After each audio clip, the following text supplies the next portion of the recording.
título de la palabra que quiero compartir con ustedes hoy es este: vamos por la unción. Vamos por la unción. Y voy a leerles una escritura que seguro ya conocen. Yo también la he citado mucho, he predicado esto, pero hay algunos aspectos donde Dios me habló y me mostró para compartir con ustedes el día de hoy. Entonces van a disponer su corazón completamente y dejar que el Espíritu Santo ponga esa palabra en el corazón. Amén. ¿Cuántos están bendecidos? ¿Hay alguien que esté feliz de estar en este lugar hoy? Amén, muy bien. Dice así Efesios 2:1. Segundo libro de Reyes, capítulo 2, versículo 1. Qué pena. Segundo libro de Reyes, capítulo 2, versículo 1. Si tienes tu Biblia, lee ahí. Si no, puedes en las pantallas mirar y leer y seguir la lectura. Dice la palabra así: aconteció que cuando quiso Jehová alzar a Elías en un torbellino al cielo, Elías venía con Eliseo de Gilgal. Y dijo Elías a Eliseo: quédate ahora aquí, porque Jehová me ha enviado a Betel. Y Eliseo dijo: vive Jehová y vive tu alma, que no te dejaré. Descendieron pues a Betel, y saliendo a Eliseo los hijos de los profetas que estaban en Betel le dijeron: ¿sabes que Jehová te quitará hoy a tu señor de sobre ti? Y él dijo: sí, yo sé. Cállense, callad. Y Elías le volvió a decir: Eliseo, quédate aquí ahora, porque Jehová me ha enviado a Jericó. Y él dijo: vive Jehová y vive tu alma, que no te dejaré. Vinieron pues a Jericó y se acercaron a Eliseo los hijos de los profetas que estaban en Jericó y le dijeron: ¿sabes que Jehová te quitará hoy a tu señor de sobre ti? Él respondió: sí, yo sé. Callad.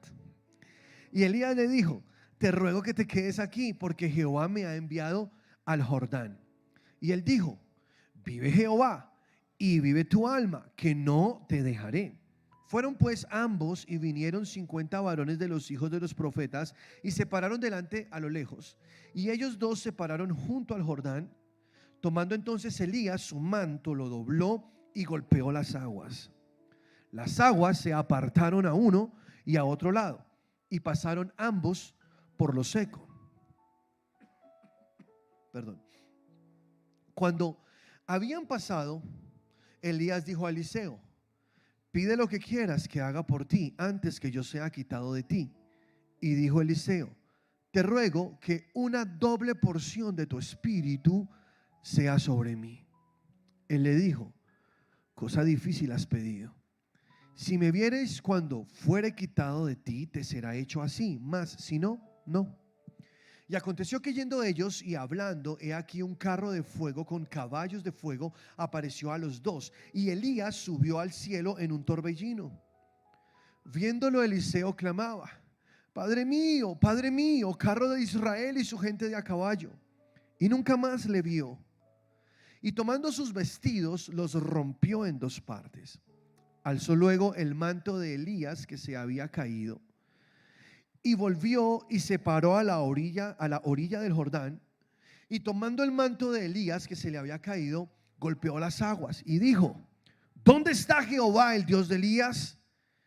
Y así que hubo golpeado del mismo modo las aguas, se apartaron a uno y a otro lado. Y pasó Eliseo, viéndole los hijos de los profetas que estaban en Jericó al otro lado, dijeron: el espíritu de Elías reposó sobre Eliseo. Y vinieron a recibirle y se postraron delante de él. Amén. Esto es tremenda palabra. Yo creo que tú ya muchas veces la has escuchado, la has leído. A mí me cautiva mucho esa obstinación de Eliseo por tener la misma unción que tenía Elías, pero él quiso más. Y cuando Elías le dice: pídeme lo que quieras, él le dice: quiero tu espíritu, pero lo quiero al doble, una doble porción de tu espíritu. Elías le dice: dura cosa has pedido, pero si me ves cuando yo me vaya, entonces tendrás esa doble porción de mi espíritu. lo cual Eliseo entendió muy claramente y no se despegó de Elías. Elías es el profeta de Dios del momento, un hombre ungido con una unción demasiado poderosa, que al estudiar su vida encontrarás milagros sin iguales. Un hombre que hizo caer fuego del cielo en el monte Carmelo frente a 450 profetas de Baal, a los cuales después de su hazaña los degolló en un arroyo. Un hombre que hizo cosas poderosas, por ejemplo, resucitó muertos.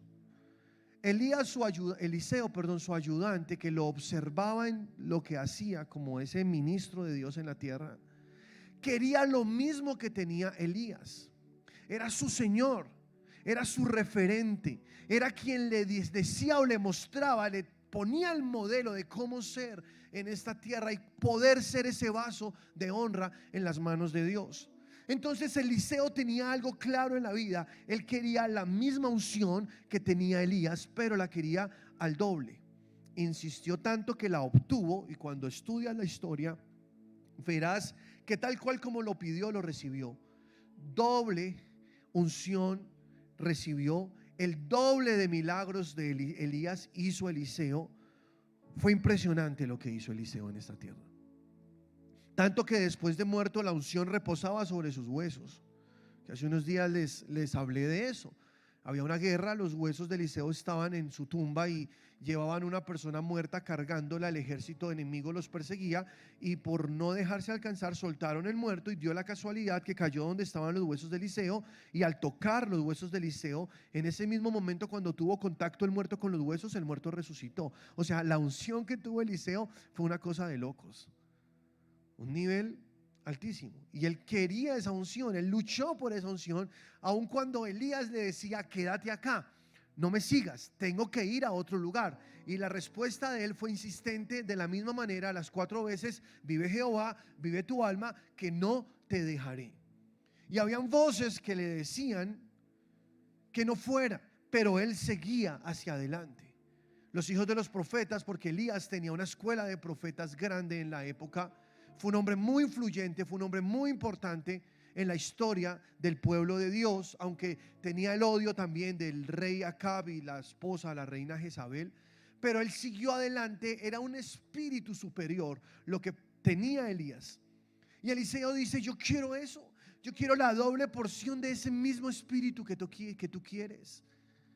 Lo luchó, lo siguió hasta que lo obtuvo.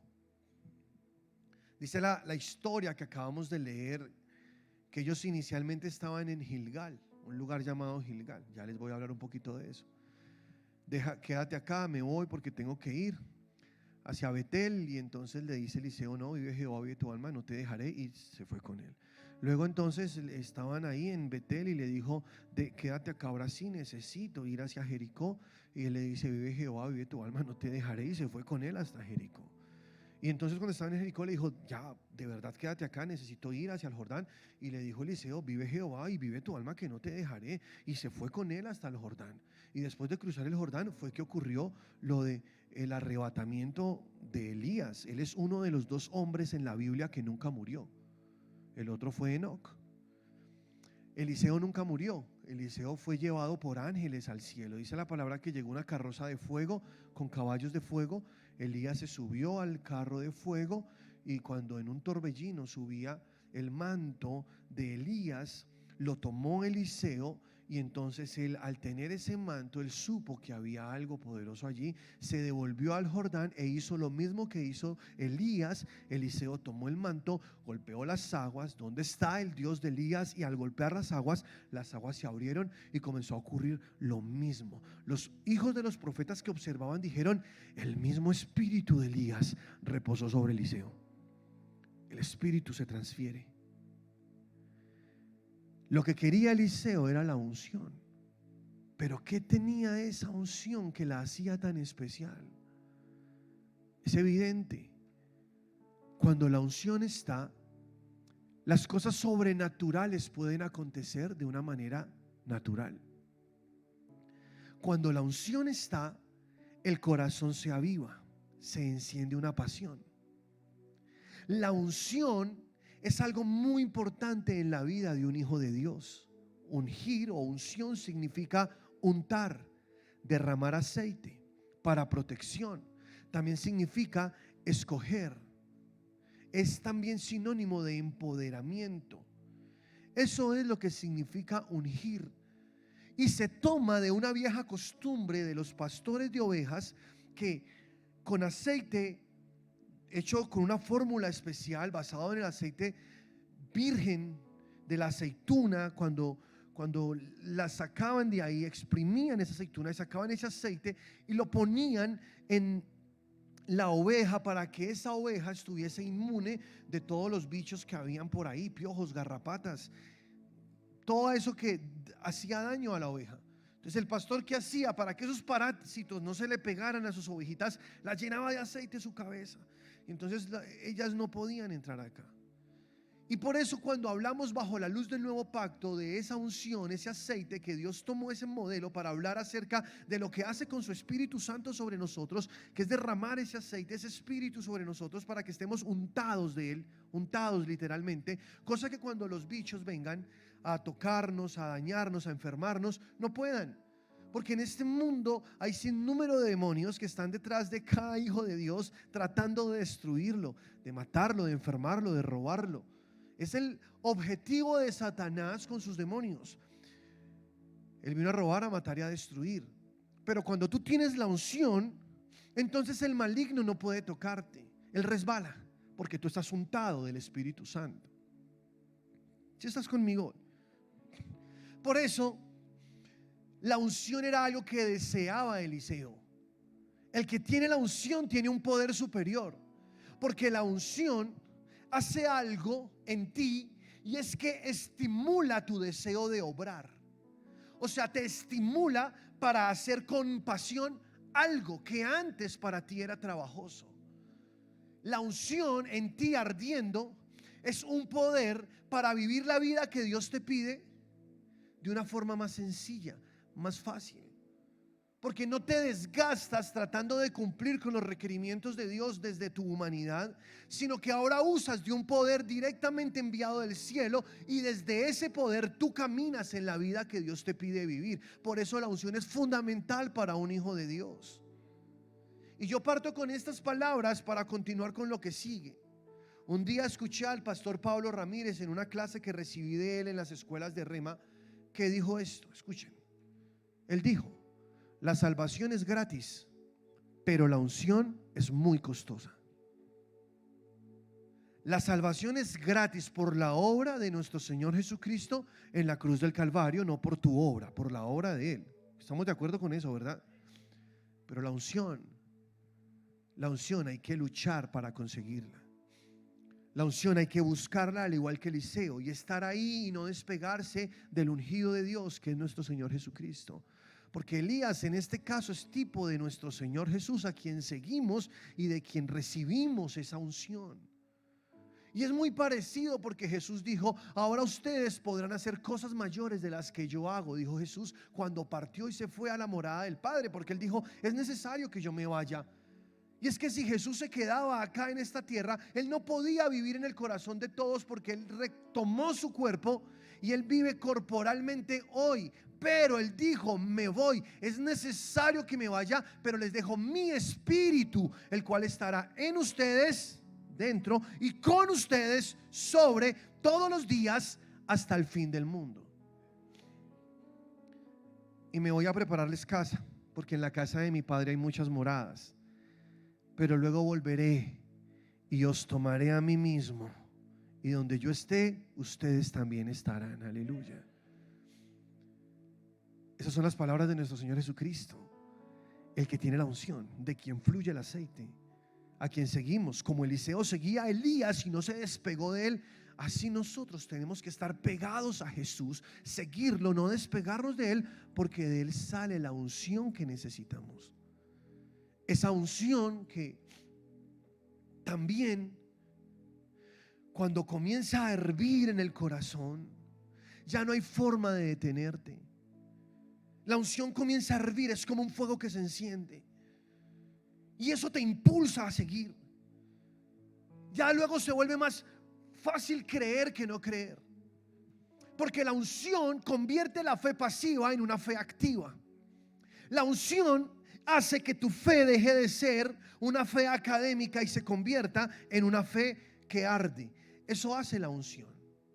Ya no es un trabajo creer, ya no es esa batalla en la carne tratando de obedecer y seguir la voz de Dios, sino que ahora es un impulso del cielo en tu espíritu que te está llevando hacia allá. Es algo tan poderoso y tan hermoso porque tú puedes darte cuenta que es Dios dentro de ti, que es Dios sobre ti, que no estás solo en esta vida, porque los requerimientos de Dios son demasiado altos y nadie podría en su humanidad cumplir con todas sus demandas. Pero gracias a esa unción, tú sí puedes vivir lo que Dios te pide que vivas, porque su palabra se escribe en tu corazón y te conviertes en un hacedor de su palabra gracias a esa unción del Espíritu Santo que fluye dentro de ti, porque esa unción es una habilidad del cielo para vivir en esta tierra.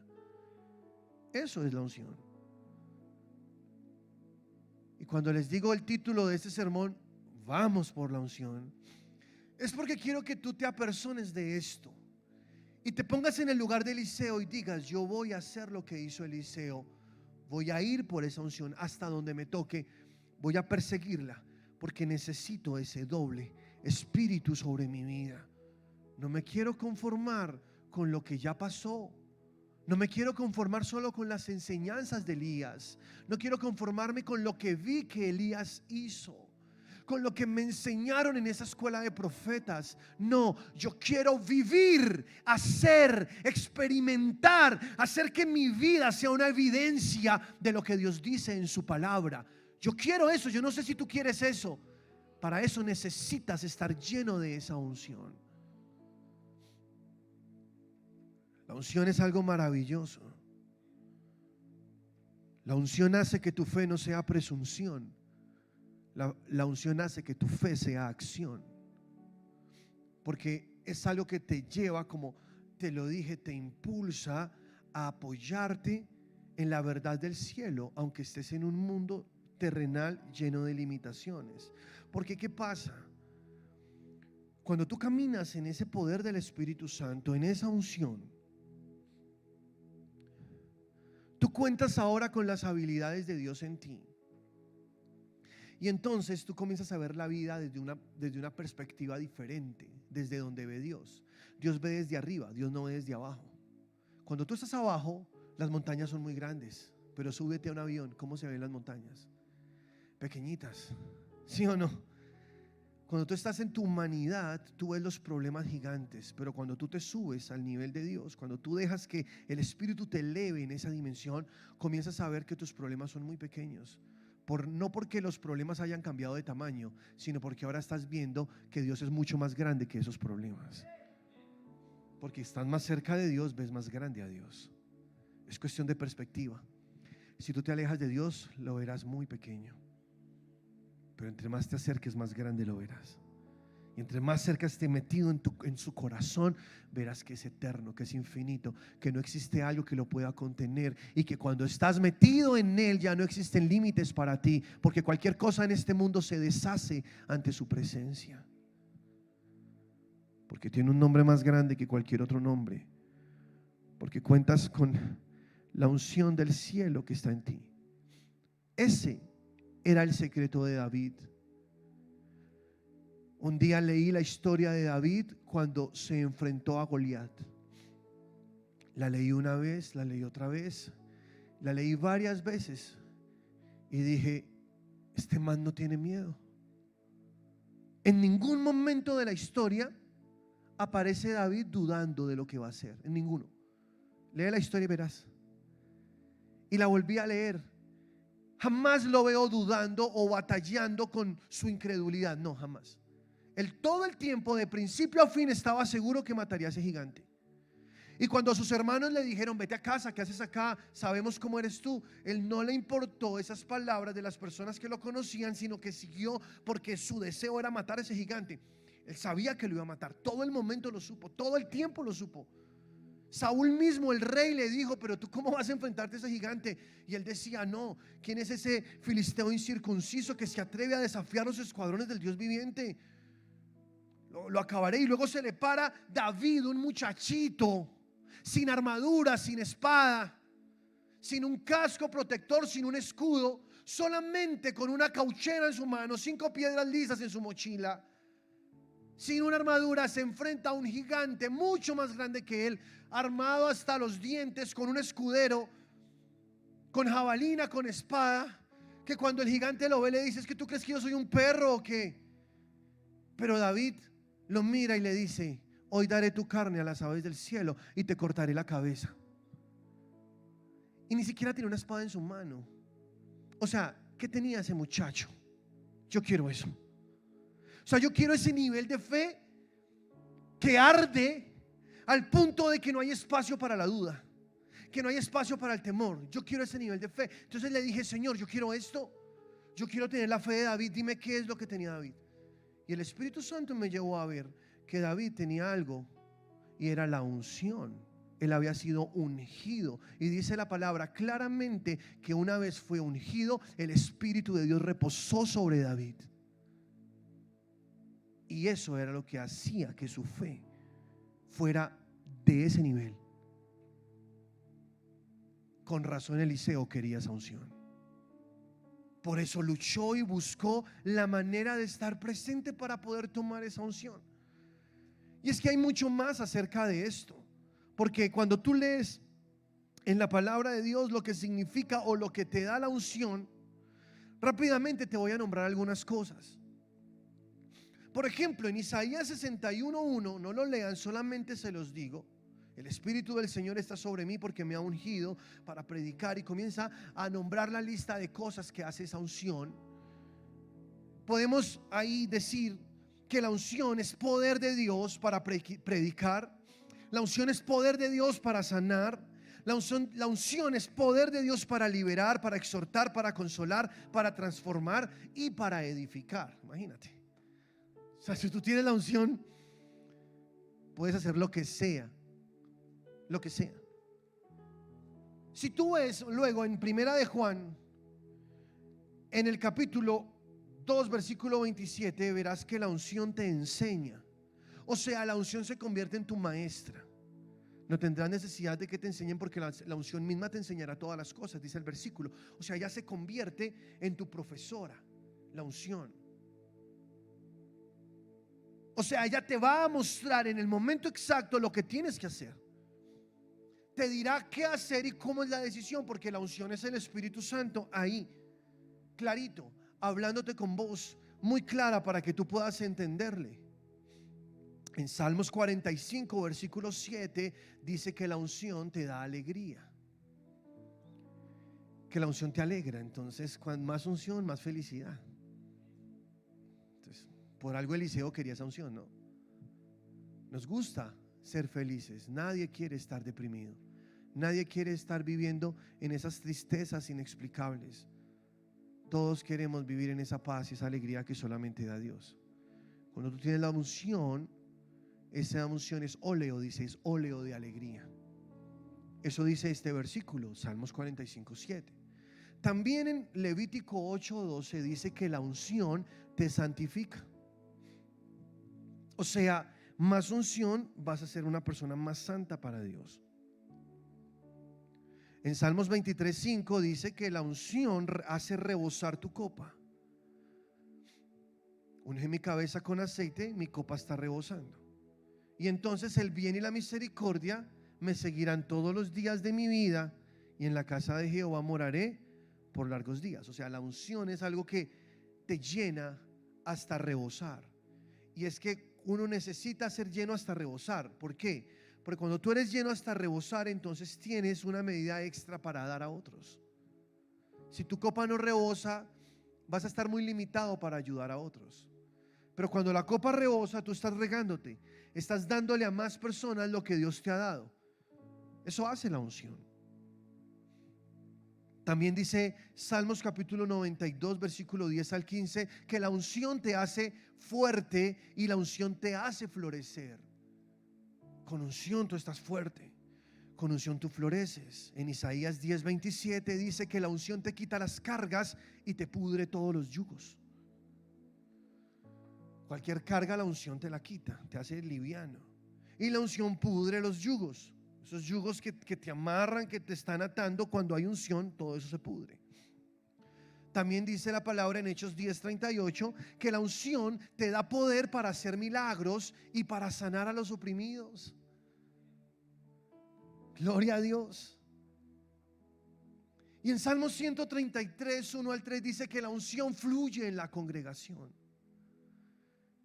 que es bueno y delicioso habitar los hermanos juntos en armonía, porque es el buen óleo que desciende desde el cielo, que baja por la cabeza hasta el borde de las vestiduras. Y ahora, cuando vemos estas cosas, que podría ir punto a punto y demorarme más, pero por cuestiones de tiempo no lo hago, pero sí nos deja una luz clara de por qué razón Eliseo quería esa unción. ¿Por qué razón Eliseo no se le despegó a Elías hasta que obtuvo esa unción? Y hoy mi llamado con esta palabra que te estoy dando es para que no te despegues del Señor Jesús. Estés ahí con Él hasta que salga esa unción, hasta que te llenes de esa porción del Espíritu Santo. En Eclesiastés capítulo 9, versículo 8, dice así: en todo tiempo sean blancos tus vestidos, y nunca falte ungüento sobre tu cabeza. O sea, tú fuiste salvo por la gracia de Jesús, por la obra de Jesús en la cruz del Calvario. Tú lo recibiste a través de tu fe. Ahora por gracia eres salvo. Ahora eres una nueva criatura en Cristo. Ahora tienes una nueva identidad. Pero el Señor te dice: ya no eres el mismo de antes. De ahora en adelante, que siempre tus vestiduras sean blancas y que nunca falte el aceite en tu cabeza, que nunca te falte la unción.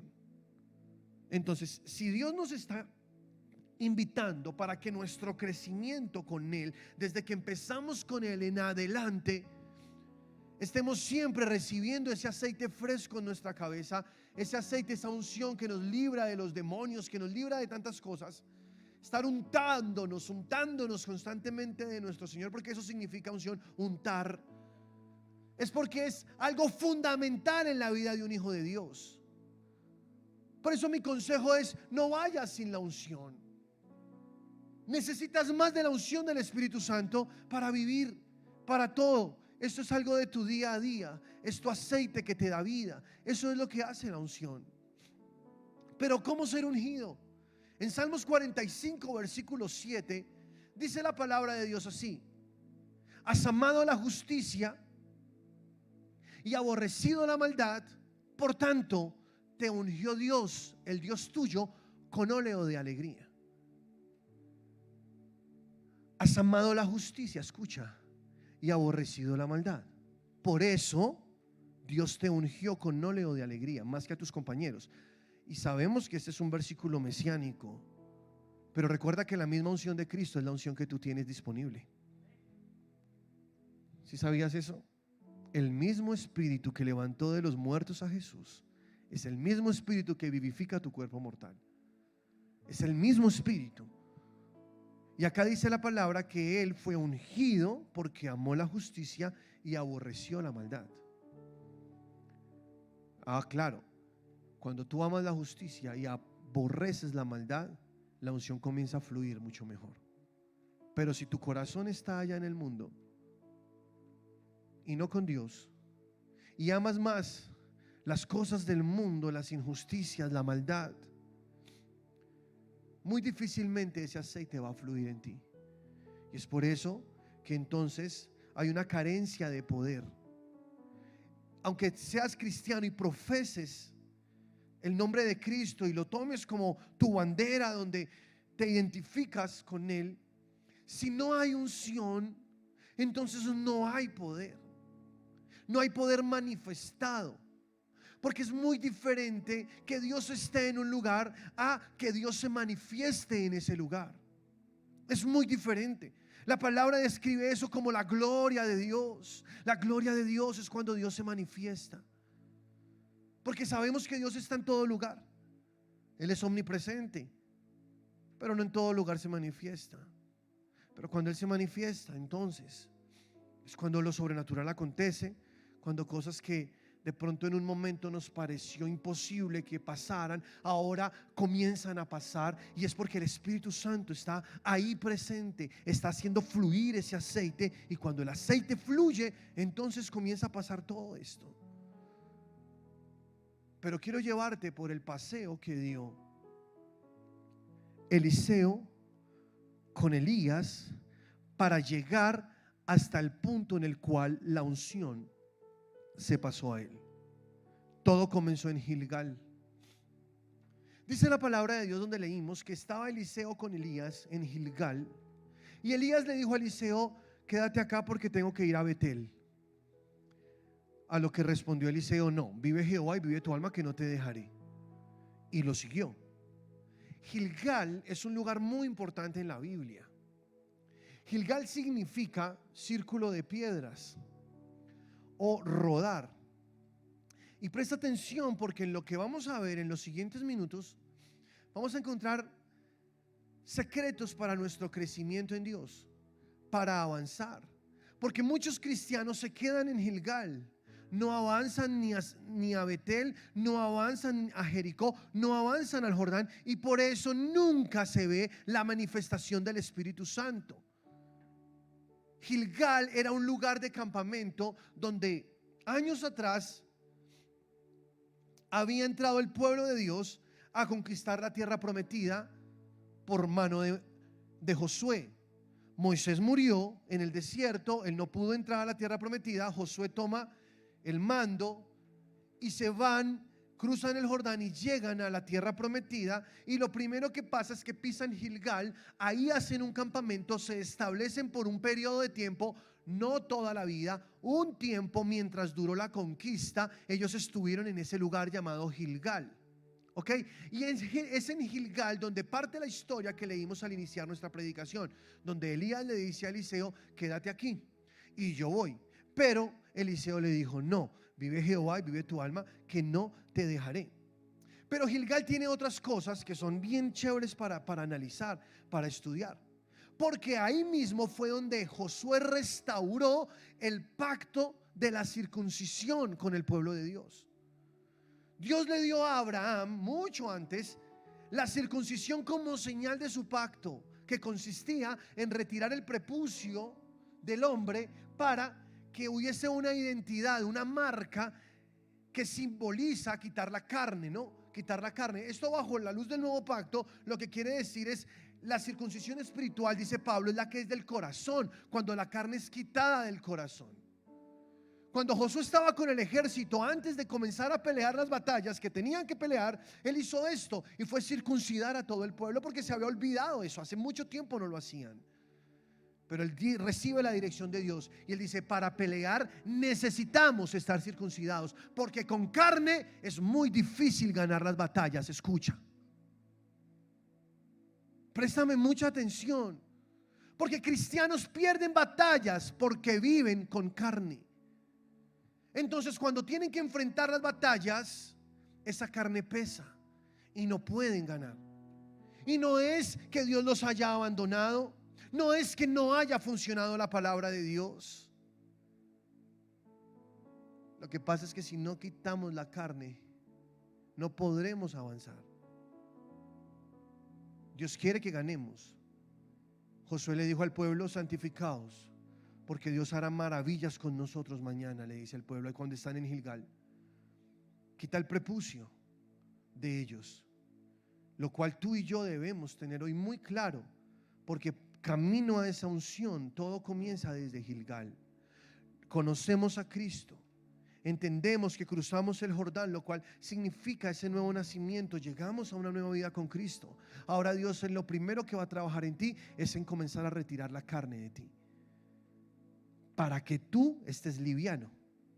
Porque sin carne vas a poder pelear batallas y ganarlas, pero con carne, difícil. ¿Por qué? Porque Satanás viene a pedir derechos legales. Pero luego no somos victoriosos, pastor. Sí, el poder no lo tiene el diablo, el poder lo tienes tú, porque Jesús, dice la palabra, despojó a Satanás de su poder y a ti te entregó el poder sobre Satanás y sobre los demonios. El poder lo tienes tú, no el diablo. Pero como siempre repetimos acá, el único poder que tiene el diablo es el que tú le das. Por eso los demonios vienen a cobrar sus facturas. Ellos dicen, bueno, pero es que nosotros estuvimos ayer comiendo juntos, ¿cómo vienes acá a sacarme? Y hasta que un cristiano no retire la carne, no va a poder entrar a esa tierra para tomarla en posesión, aunque ya sea una nueva criatura. Gilgal significa eso. Gilgal significa retirar la carne. Pero también cuando estudiamos Gilgal, en este lugar fue donde invistieron a Saúl, donde lo ungieron como rey. Y Saúl pasó de ser un muchacho que nadie conocía, de la tribu más despreciada de todo Israel, a ser el rey de Israel.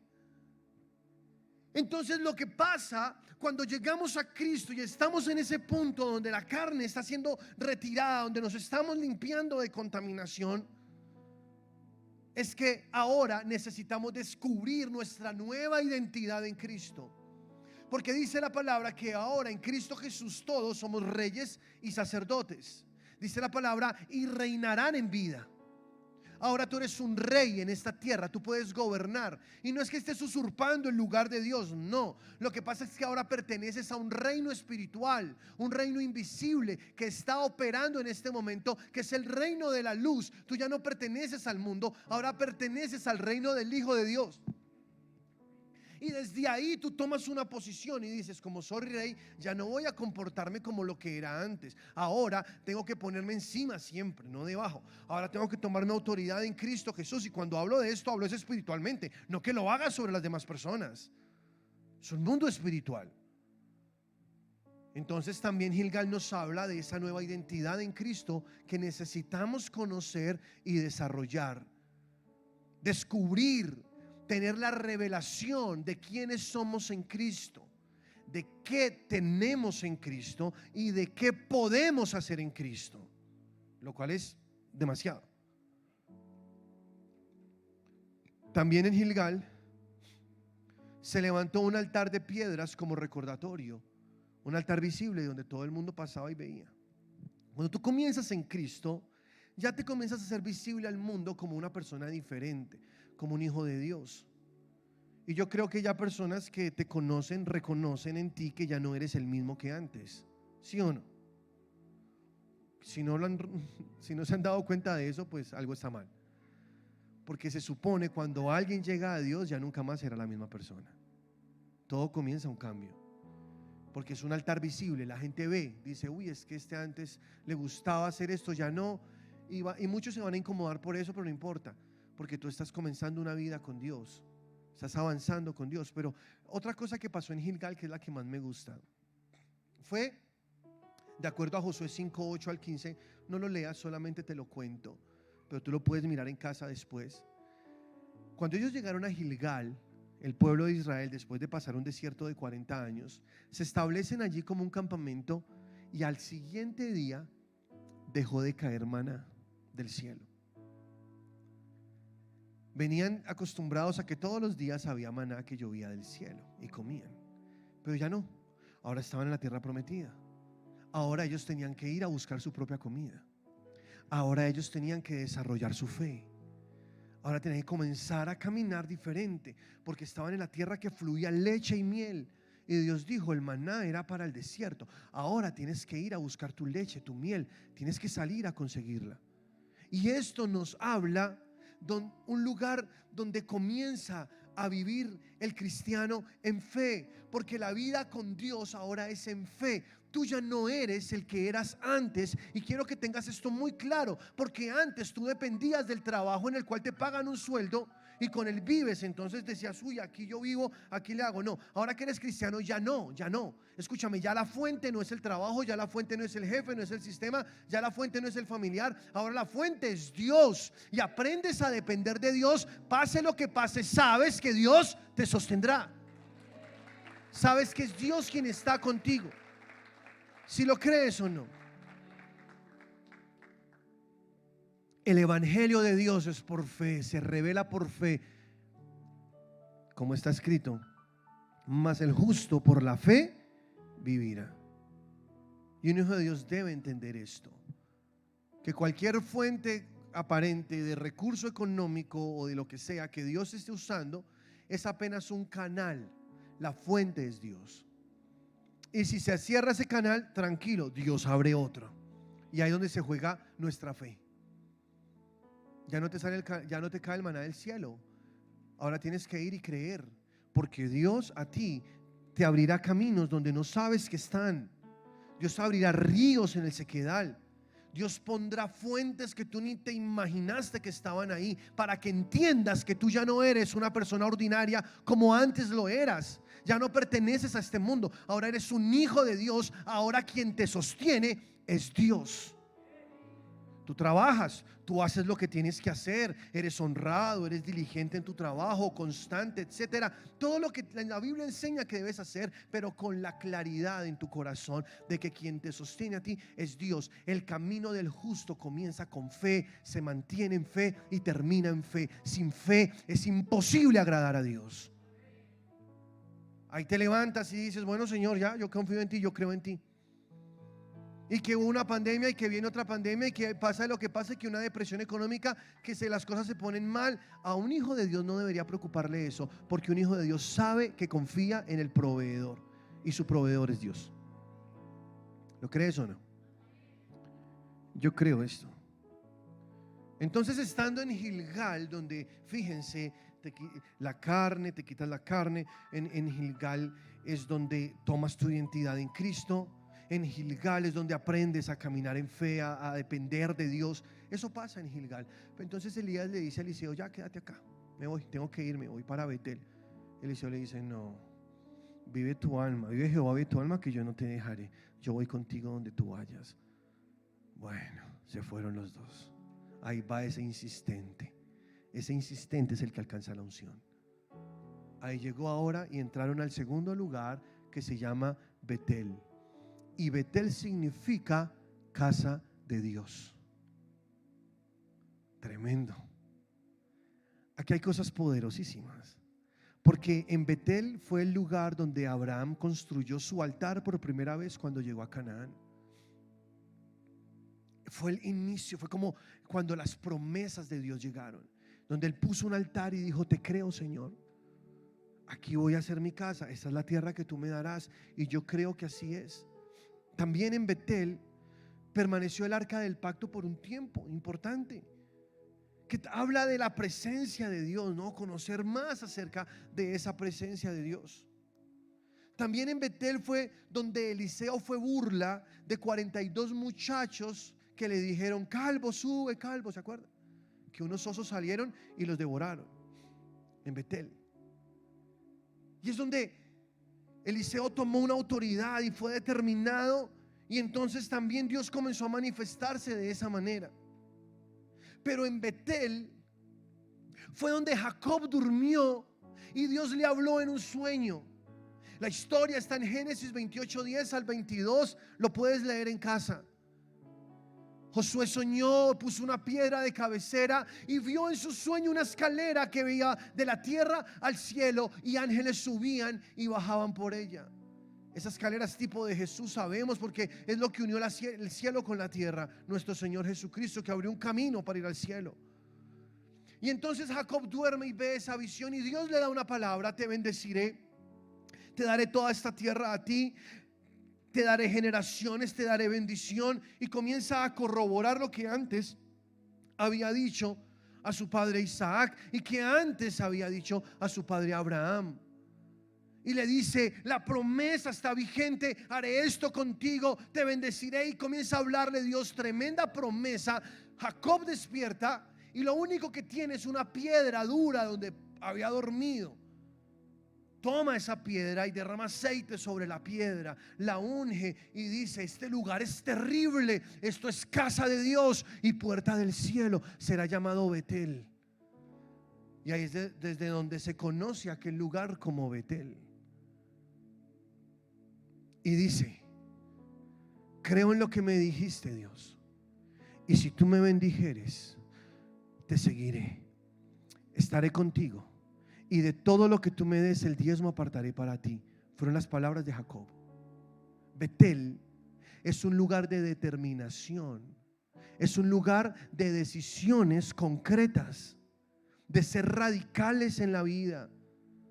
Es cuando tú sales de un Gilgal en el que estabas ahí muy cerca a la tierra que habías dejado, pero estabas en una trivialidad que no sabías si sí o no. Dios estaba limpiándote, y como logró hacer todo eso que ya vimos de Gilgal, entonces ahora entras a Betel y tu vida comienza a ser una casa de Dios y una puerta al cielo.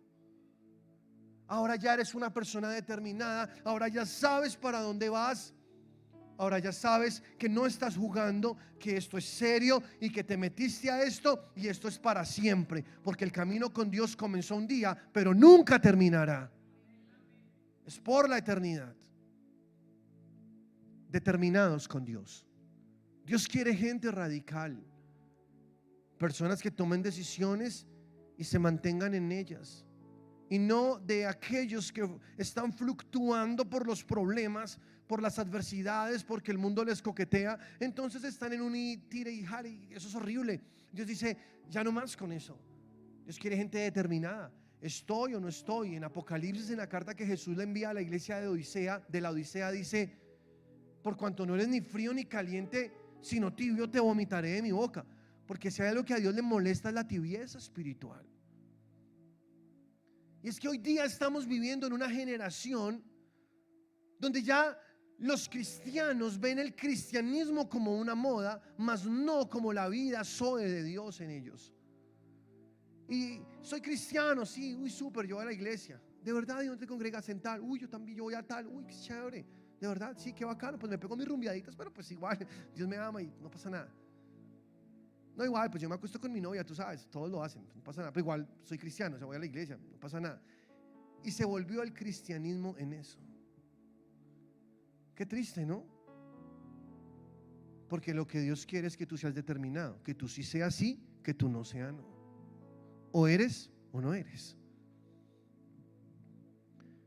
Vas a jugártela con Dios, vamos con toda. Eso es en serio. Ese es el camino que te está librando del infierno. No es un juego, muchachos. Es Dios llamándote a una vida sobrenatural, una vida eterna que no vas a encontrar con nadie más. Entonces vale la pena ser radicales. Entonces es ahí en Jericó donde los hombres, las mujeres de Dios ya toman esas decisiones más contundentes, más firmes, donde son ya personas más radicales, más sentadas en Dios. Entonces Elías le dice a Eliseo: listo, ya, quédate acá, yo me voy, tengo que ir a Jericó. Y Eliseo le dice: no, vive Jehová y vive tu alma, que no te dejaré.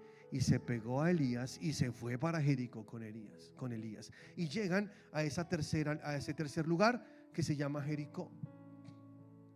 Y Jericó significa ciudad de la luna, ciudad de las palmeras. Es a 27 kilómetros de Jerusalén aproximadamente, y más o menos 8 kilómetros del Jordán. Este lugar es muy importante también en la Biblia, porque pasaron varias cosas. Una de ellas fue Jericó, es donde vivía Zaqueo. ¿Se acuerdan de Zaqueo, el hombre bajito? Que ese era Jericó. Jericó es, en el camino a Jericó fue donde el ciego Bartimeo recibió su vista, donde se le abrieron sus ojos. Y eso simboliza algo poderoso para nosotros, porque es cuando tú avanzas más con Dios y entonces tus ojos se abren y Dios comienza a darte la visión de tu vida, a mostrarte muy bien, más claramente hacia dónde debes dirigirte. Porque como ya estás ahondando más en Dios, metiéndote mucho más, ahora de camino a Jericó ya tienes una visión, tú ya sabes para dónde vas, tú ya no estás caminando a tientas por la vida. También de Jerusalén a Jericó, en ese camino fue donde ocurrió la hermosa historia del buen samaritano. ¿Se acuerdan cuando Jesús habló del buen samaritano? Un hombre que fue robado, lo golpearon, casi lo matan y un sacerdote pasó, un levita pasó, no lo ayudaron, pero luego pasó un hombre de Samaria y ese hombre de Samaria le prestó la ayuda al que había sido robado, sacó vino, sacó aceite que llevaba, curó sus heridas, que eso es precioso porque es tipo del Espíritu Santo, lo llevó al mesonero, se lo entregó al mesonero, le dijo: cuida de él, te voy a dar dinero para que cuides de él por 2 días. Por 2 días, eso es clave. Y luego yo vendré a ti y te pagaré lo que gastes de más. Y sabemos que esa historia tiene un poder grandísimo para nosotros, porque el buen samaritano es Jesús.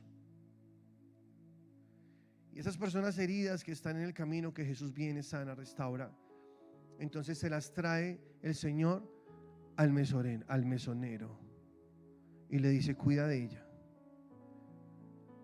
Cuando tú ya estás en este nivel, ya estás cuidando de otros. Escúchame. Es cuando ya ayudas a otros. Es cuando ya te haces cargo de curar las heridas de otros. Jesús le dijo: te dejo acá dinero para que cuides de él 2 días. Que eso es un ejemplo, o es muy claro que está hablando de los 2 días de la iglesia. Para Dios un día son 1000 años, 1000 años son un día. O sea, está hablando de los 2000 años que dura la iglesia sobre la tierra. Y dice: y luego volveré y te lo pagaré. Poderoso. O sea, Jesús dijo: he aquí yo vengo pronto y mi galardón conmigo, para recompensar a cada uno cual haya sido su obra. He aquí yo vengo pronto, retén lo que tienes para que ninguno tome tu corona. Jericó es el lugar donde tú ya estás con una visión amplia de la vida en Cristo que tienes y estás ahora ayudando a otros, bendiciendo a otros. Ya estás un poco más dentro de ese llamado que Dios te está diciendo. Pero Jericó también, de acuerdo a Josué 6, 8 al 21, fue tan importante porque fue la primera ciudad que conquistaron los israelitas después de estar en Gilgal acampando y preparándose. Fue la primera ciudad en conquistarse. Jericó era una ciudad que estaba amurallada, totalmente amurallada, con puertas gigantes que ellos cerraron, porque en el valle, en Gilgal, acampaba el pueblo de Dios. Pero luego ellos entran para poseer esa ciudad, para conquistarla, y las directrices de Dios fueron claras. Van a darle una vuelta a la ciudad cada día durante 6 días. ¿Sí? ¿Cuántos han leído esto? Un día, una vuelta. Otro día, otra vuelta. Así durante 6 días. Al 7º día van a dar 7 vueltas. Ya no una, son 7.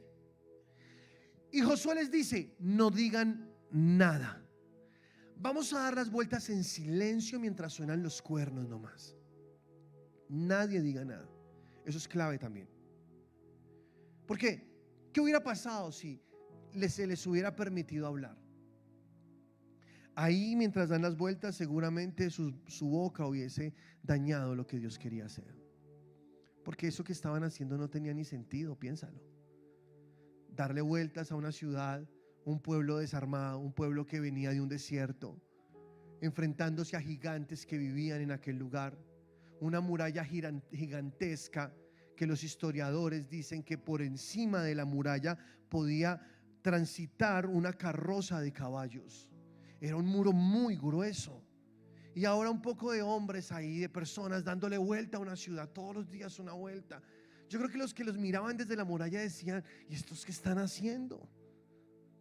Y ellos también quizá mientras lo hacían decían: esto no tiene sentido. En su mente lo hacían porque se les prohibió hablar.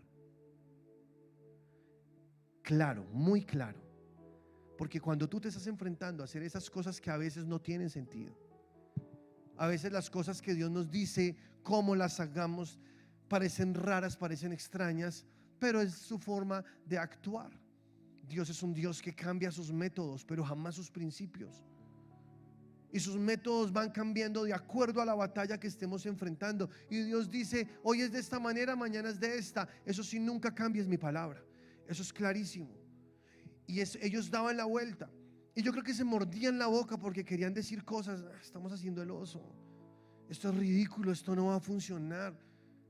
Pero cuando Dios les dice: mantengan su boca cerrada, es porque si la abrían, podían quizá dañar el plan de Dios. O sea, eso me habla de un cristiano maduro que sabe refrenar su boca. Hay un nivel espiritual mucho mayor que se ve en aquellos cristianos que saben callar cuando toca callar, y que no abren su boca para decir cosas contrarias a lo que Dios les dijo. Porque la boca tiene tanto poder que la vida y la muerte se encuentran en ella. Dice la palabra de Dios: el que la ama comerá de sus frutos. Jesús dijo: por tus palabras serás condenado, o por tus palabras serás justificado. Entonces, como decían nuestras madres, si no tienes nada bueno que decir, no digas nada. A veces lo mejor es callarte, y solo una persona espiritual sabe cerrar su boca cuando el pensamiento está volando. Y nuestro consejo es este siempre: nunca digas lo que estás pensando. Cállate, espera un poquito, y cuando abras tu boca, hazlo para hablar la palabra de Dios. Porque si tú hablas lo que estás pensando, vas a comenzar a desatar cosas negativas sobre tu vida. Esto es serio, esto es real. Cuando tú ya te encuentras en Jericó es porque ya has avanzado con Dios, ya sabes refrenar tu lengua, ya tienes control sobre tu boca. Y Santiago dice: el que refrena su lengua es capaz de refrenar todo su cuerpo y puede llegar incluso a alcanzar la santidad. Wow, poderoso, ¿no? O sea, refrenar la lengua es algo muy espiritual. Y abrirla solo cuando toque abrirla. Josué les dijo: cuando yo les dé la orden que griten, ustedes van a gritar. Y entonces al séptimo día, cuando estaban dando las 7 vueltas, en la última de las 7, ¿cuántas vueltas dieron en total los israelitas? 13, ¿cierto? Una cada día por 6 días, y al último día 7. Y cuando dieron la última de las 7 vueltas, Josué dijo: griten, porque Dios nos ha entregado esta ciudad. Fíjense la fe con la que está hablando Josué. Nos ha entregado. Tiempo pasado, en eso consiste la fe, en lo que Dios ya te entregó a ti, que ahora tú tienes que entrar a tomar. Eso es la fe. Y cuando tú ves la vida con los ojos de Dios, tú sabes: esto ya Dios me lo dio. Y hay muchas cosas que Dios ya te dio. Todo lo que está en el paquete de la salvación ya es tuyo. Como por ejemplo la sanidad. La sanidad Dios ya la entregó para ti a través de la muerte de Jesús. Por sus llagas tú eres curado. Entonces entra, rompe esas murallas y toma tu sanidad. Ellos dieron la séptima vuelta y las murallas cayeron. O sea que cuando nosotros estamos ahí en Jericó, es porque ya tenemos un nivel de madurez un poco más allá, espiritualmente.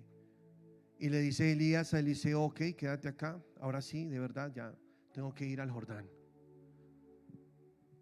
Y Eliseo le dijo: vive Jehová y vive tu alma, que no te dejaré. Porque un hijo de Dios no se conforma. Un hijo de Dios quiere más. Y ese hijo de Dios va por la unción. Por eso ese sermón se llama Vamos por la unción. Se fueron al Jordán y ya lo leíste. Elías toma su manto, golpea el agua se abre, ellos cruzan, y luego es cuando él por fin recibe la unción. Pero el Jordán es un lugar también muy importante en la Biblia. Préstame atención. Voy a terminar con esto. Si los de la alabanza pueden ir pasando, mucho mejor. Escúchenme con atención. Jordán significa descender. Jordán significa el que baja. El Jordán es un río en el cual Josué construyó un altar. Cuando cruzaban por allí para entrar a poseer la tierra prometida, Dios le dijo que construyeran un Jordán ahí en la mitad del río. Las aguas estaban abiertas. Él hizo un altar para Dios. Luego las aguas se cerraron y ya nunca nadie más vio ese altar. Solamente Dios. ¿Qué significa eso? Jesús dijo: pero tú cuando ores, entra a tu aposento y ora a tu Padre que te ve en el secreto. Y tu Padre que te ve en el secreto te recompensará en público. Ir al Jordán es sumergirnos, bajar a las aguas profundas de Dios, en un lugar secreto, construyendo un altar que nadie más ve sino solamente Dios. Esto habla de una comunión íntima que tú tienes con el Espíritu Santo de Dios. Tú vas más a lo profundo de las aguas y allí hay un altar invisible para los hombres, pero muy visible para Dios. Un altar que Dios está viendo todo el tiempo. Es por eso que ese último paso de los 4 que caminaron, Elías y Eliseo, es donde estaba luego, después de ese Jordán, estaba la unción sobre él, la doble porción del Espíritu Santo. Porque ahí fue cuando él descendió a las aguas, bajó lo más privado con Dios. Y ahí estuvo, ese lugar donde nos humillamos delante de Dios. Pero en el Jordán también pasaron otras 2 cosas importantes. Una fue un señor llamado Naamán, que sufría de lepra. Se sumergió 7 veces como Eliseo le dijo que lo hiciera, y su lepra fue limpiada. Cuando tú te sumerges en ese río del Espíritu, cuando te metes y haces ese altar secreto para Dios, el pecado, que es tipo de la lepra en la Biblia, cae. La victoria sobre el pecado no está en pelear contra el pecado. No, la victoria contra el pecado está en llenarse de la unción del Espíritu Santo, en tener una comunión más profunda con Dios, y el pecado cae por su propio peso. Si yo te digo, tienes que pelear contra el pecado, tienes que pelear contra eso, yo te estaría enseñando a librar batallas humanas que son intentos fallidos, ya que tú estarás impotente ante eso, porque en tus fuerzas nunca podrás derrotarlo. Pero si tú te sumerges en ese río y te metes con el Señor, el pecado comienza a limpiarse, porque las aguas comienzan a limpiarlo. El Espíritu Santo comienza a limpiar todas esas cosas de tu vida. Más con Dios, más tiempo en las aguas de Dios, menos espacio para que la lepra se riegue por tu cuerpo. Porque la lepra empieza con una manchita pequeña, pero luego se agranda hasta que carcome tu carne y se pudre y luego se cae. Eso hace la lepra. La lepra empieza con una pequeña mancha, el pecado, y comienza a agrandarse hasta que comienza a destruir tu carne. Pero si tú te sumerges en ese río, en ese Jordán, ese pecado comienza a limpiarse.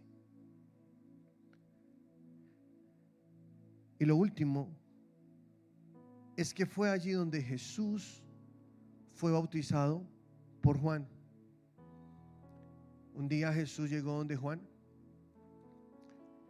y Juan le dijo: yo no soy digno de bautizarte, bautízame tú a mí.